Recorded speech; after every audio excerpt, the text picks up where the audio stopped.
Hello guys! So ayun, nagpunta ako somewhere out there near Las Piñas. So ayun, super init kasi hapon na that time. So ayun, pauwi na ako. Nag-tricycle na ako. Ayan, habang nasa tricycle ako, bumaba na ako malapit sa amin. Ayan, nag-iisip ako kung ano yung bibilin ko. May nakita ko kasi tapos eto, may nakita ako, milk teahan to. Ay, happy cup pala, pang refresh ng utak ko. So, ayun, na-curious ako sa scramble nila during that time. Nakita ko sa mga app ko, nasa feeds ko kasi. Ayun, na-curious ako kaya in-order ko ang scramble nila. So, ayun, nag-order ako ng scramble. Ang cute nga, sinishake nila. Ayun, parang parehas lang siguro ng nasa kalye na nakikita ko.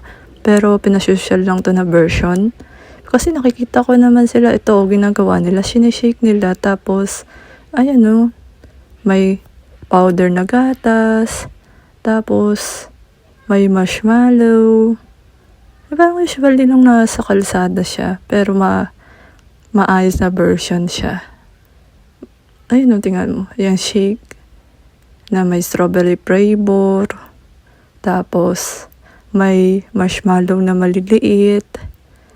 Ang cute-cute nga eh.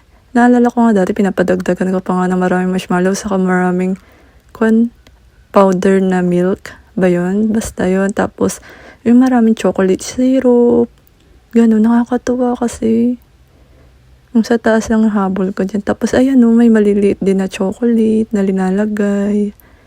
Kaya, parang siya. Tapos, may sprinkles pa to, yung rainbow. Nakakatuwa yan, nakakaisip bata talaga para sa akin. Alam naman ako, isip bata. So, ayun. Tapos may chocolate syrup na linalagay. Tapos may powder pa na milk. Ayun, nakakatuwa talaga guys. Parang literal nakita mo talaga yung mga sakali na scramble. Nakakatuwa, nakakamiss talaga maging bata. Pero, ayun, ang cute-cute ng design, no? Pinasosyal na version ng scramble sa kali. So, ayun, pinamahal din.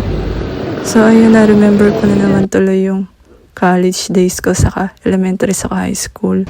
Kapag na-stress ako, guys, kumakain talaga ako ng scramble, stress reliever. Parang refreshing sa utak kasi napakalamig at napaka-sweet.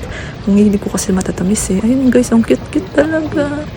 Parang colorful, parang nagkakulay yung buhay ko. Tapos ayun, nakakatuwa talaga to guys. Ayan, kasi isip bata ako kaya, yun, na-curious ako. Tinikman ko siya kaya napabili na ako guys. Ito yung social na version at the same lang sila ng lasa sa kalye, yun lang.